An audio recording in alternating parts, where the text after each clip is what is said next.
ರಾಜ್ಯದಲ್ಲಿ micro finance ಹಾವಳಿ ವಿಚಾರ ಮೊದಲ ಹಂತದ ಸಭೆ ನಡೆಸಿದ ಸಿಎಂ ಸಿದ್ದರಾಮಯ್ಯ, ಮತ್ತೊಂದು ಸುತ್ತಿನ ಸಭೆ ಆರಂಭಿಸಿದ ಸಿಎಂ.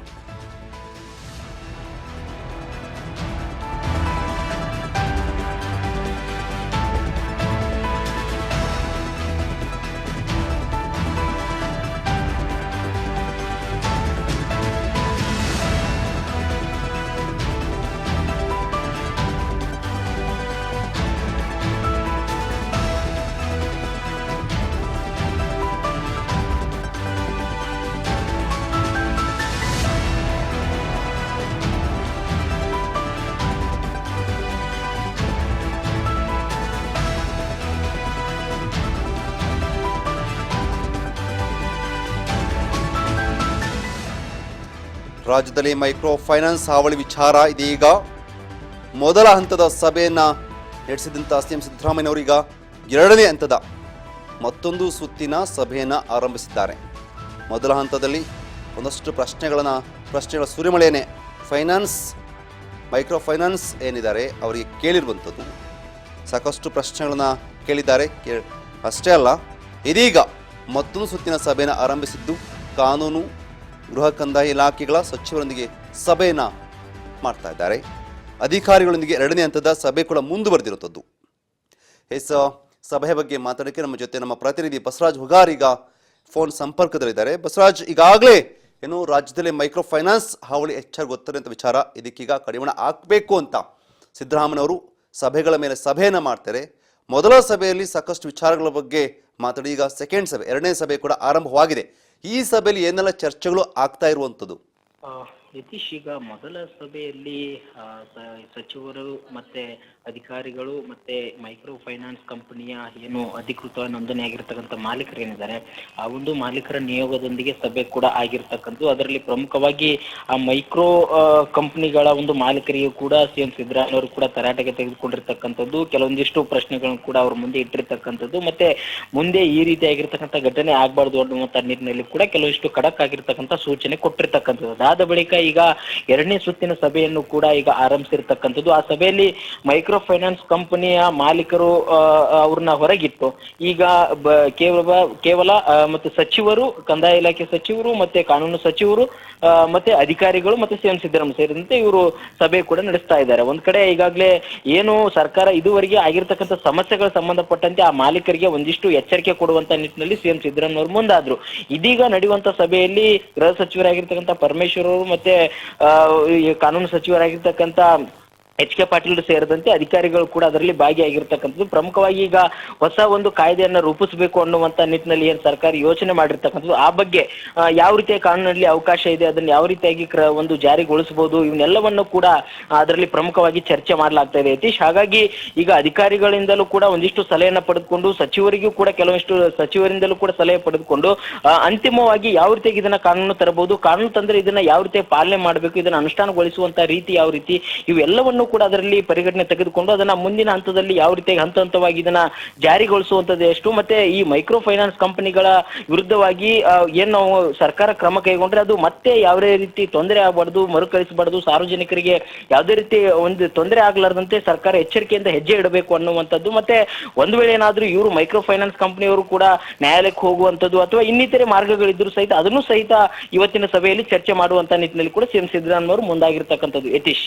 ಓಕೆ, ಈ ವಿಚಾರ ಕುರಿತಂತೆ ಈಗಾಗಲೇ ಏನು ಸರ್ಕಾರ ಏನು ಕಾನೂನು ಕ್ರಮ ಕೈಗೊಳ್ಬೇಕಂತ ಹೇಳ್ತಿದೆ, ಅದಕ್ಕೆ ಮೈಕ್ರೋ ಫೈನಾನ್ಸ್ ಅವರ ಒಪ್ಪಿಗೆ ಇದೆಯಾ ಅಥವಾ ಅವರು ಏನೋ ಸಮಸ್ಯೆಗಳನ್ನ ಸರ್ಕಾರದ ಬಳಿ ಹೇಳ್ಕೊಂಡಿದ್ದಾರಾ?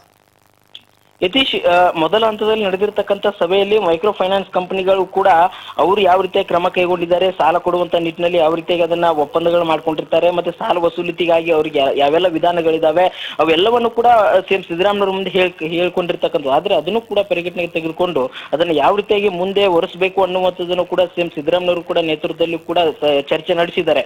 ಇದೀಗ ಅವರು ಮೈಕ್ರೋ ಫೈನಾನ್ಸ್ ಕಂಪನಿಗಳ ಮಾಲೀಕರ ಜೊತೆ ಕೂಡ ಚರ್ಚೆ ನಡೆಸಿ ಅದಾದ ಬಳಿಕ ಈಗ ಸಚಿವರ ಜೊತೆ ಚರ್ಚೆ ನಡೆಸಿ ಅಂತಿಮವಾಗಿ ಇವರ ಬೇಡಿಕೆಗಳು ಏನಿದಾವೆ, ಏನೆಲ್ಲ ಸರ್ಕಾರದ ನಿಬಂಧನೆಗೆ ಒಳಪಟ್ಟು ಇವರು ಮೈಕ್ರೋ ಫೈನಾನ್ಸ್ ಕಂಪನಿಗಳ ಸಾಲವನ್ನ ಕೊಡ್ತಾ ಇದ್ದಾರೆ ಅನ್ನುವಂಥದ್ದನ್ನು ಕೂಡ ಪರಿಗಣನೆ ತೆಗೆದುಕೊಂಡು ಅಂತಿಮವಾಗಿ ಅವರ ಒಂದಿಷ್ಟು ಬೇಡಿಕೆಗಳನ್ನು ಕೂಡ ಪರಿಗಣನೆ ತೆಗೆದುಕೊಂಡು ಇತ್ತ ಸಾರ್ವಜನಿಕರ ಹಿತಾಸಕ್ತಿಯು ಕೂಡ ರಾಜ್ಯ ಸರ್ಕಾರಕ್ಕೆ ಪ್ರಮುಖವಾಗಿರ್ತಕ್ಕಂಥ ಮುಖ್ಯ.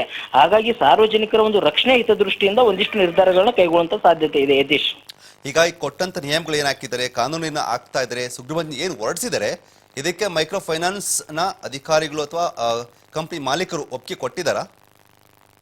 ಯತೀಶ್, ಆ ಅಧಿಕಾರಿಗಳು ಏನು ಅಂದ್ರೆ ಖಾಸಗಿ ಫೈನಾನ್ಸ್ ಕಂಪನಿಯ ಮಾಲೀಕರು ಅವರು ಒಪ್ಪಿಗೆ ಕೊಡ್ತಾರೋ ಕೊಡಲ್ವೋ ಅದು ದೊಡ್ಡ ವಿಚಾರ ಅಲ್ಲ. ಯಾಕಂತಂದ್ರೆ ಇಲ್ಲಿ ಇಡೀ ರಾಜ್ಯದ ಸಾರ್ವಜನಿಕರ ಒಂದಿಷ್ಟು ಅಳಲು ಕೂಡ ಇರ್ತಕ್ಕಂಥದ್ದು, ಕೆಲವೊಂದಿಷ್ಟು ಆತ್ಮಹತ್ಯೆಗಳು ಕೂಡ ನಡೆದಿದ್ದಾವೆ, ಕೆಲವೊಂದಿಷ್ಟು ದೌರ್ಜನ್ಯ ಕೂಡ ನಡೆದಿರ್ತಕ್ಕಂಥದ್ದು, ಮಾನಸಿಕವಾಗಿರ್ತಕ್ಕಂಥ ಕಿರುಕುಳ ಕೊಡುವಂತ ಸ್ಥಿತಿಗೂ ಕೂಡ ಈ ಮೈಕ್ರೋ ಫೈನಾನ್ಸ್ ಕಂಪನಿಗಳ ಮಾಲೀಕರು ಹೋಗಿರ್ತಕ್ಕಂಥದ್ದು. ಹಾಗಾಗಿ ಈಗ ನಮಗೆ ತಿಳಿದಿರ್ತಕ್ಕಂಥ ಮಾಹಿತಿಯ ಪ್ರಕಾರ ಮೈಕ್ರೋ ಫೈನಾನ್ಸ್ ಕಂಪನಿಯ ಮಾಲೀಕರಿಗೆ ಸಿಎಂ ಸಿದ್ದರಾಮಯ್ಯ ಖಡಕ್ ಆಗಿರ್ತಕ್ಕಂಥ ಎಚ್ಚರಿಕೆ ಕೊಟ್ಟಿದ್ದಾರೆ.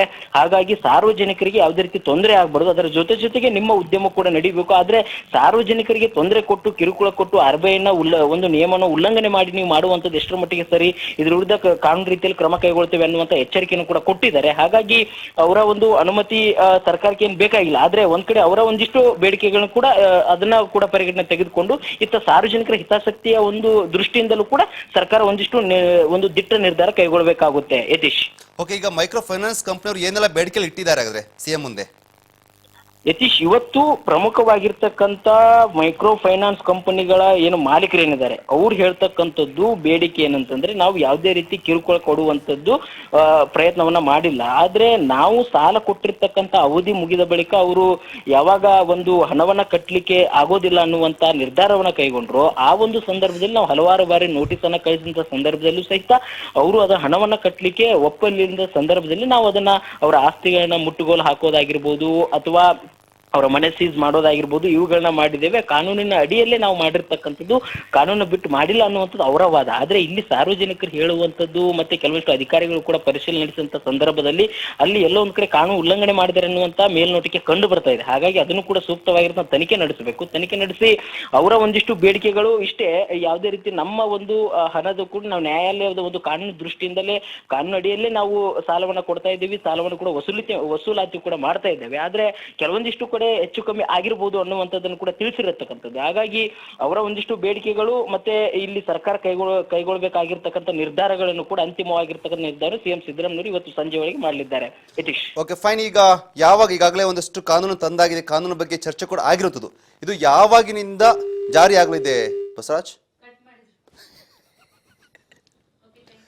Okay, thank you so much ತಮ್ಮೆಲ್ಲ ಮಾಹಿತಿಗಾಗಿ ಬಸವರಾಜ್. ಒಟ್ಟಾರೆಯಾಗಿ ಏನು ಇವತ್ತಿನ ಈ ಸಭೆ ಇದೆಯಲ್ಲ ಸಾಕಷ್ಟು ಮಹತ್ವವನ್ನು ಪಡ್ಕೊಂಡಿರುತ್ತದೆ. ಏಕೆಂದರೆ ಈಗಾಗಲೇ ಮೈಕ್ರೋ ಫೈನಾನ್ಸ್ ವಿಚಾರವಾಗಿ ಸಾಕಷ್ಟು ಮಂದಿ ಪ್ರಾಣವನ್ನ ಕಳ್ಕೊಂಡಿದ್ದಾರೆ, ಜೊತೆಗೆ ಸಾಕಷ್ಟು ಮಂದಿ ಮನೆ ಮಠವನ್ನು ಕಳ್ಕೊಂಡಿರುವಂಥದ್ದು, ಜೊತೆಗೆ ಊರನ್ನ ಬಿಟ್ಟು ಹೋಗಿರುವಂಥದ್ದು, ಈಗೆಲ್ಲ ಸಮಸ್ಯೆಗಳನ್ನು ಮೈಕ್ರೋ ಫೈನಾನ್ಸಿಂದ ಸಮಸ್ಯೆನ ಎದುರಿಸ್ತಾ ಇದ್ದಾರೆ. ಹಾಗಾಗಿ ಇದಕ್ಕೆಲ್ಲ ಕೂಡ ಕಡಿವಾಣ ಹಾಕಲೇಬೇಕು ಅಂತ ಕಾನೂನನ್ನು ತರೋದಕ್ಕೆ ಇವತ್ತ ಮುಂದಾಗಿರೋದು. ಅದಕ್ಕೋಸ್ಕರನೇ ಸಿಎಂ ಸಿದ್ದರಾಮಯ್ಯರು ಮಹತ್ವದ ಸಭೆಯನ್ನು ನಡೆಸಿ ಅದಕ್ಕೊಂದಷ್ಟು ಪಾಯಿಂಟ್ಸ್ಗಳು, ಅಂದರೆ ಒಂದಷ್ಟು ವಿಚಾರಗಳನ್ನು ಹಾಕಿ ಈಗ ಕಾನೂನು ರಚನೆ ಮಾಡ್ತಾ ಇರುವಂಥದ್ದು.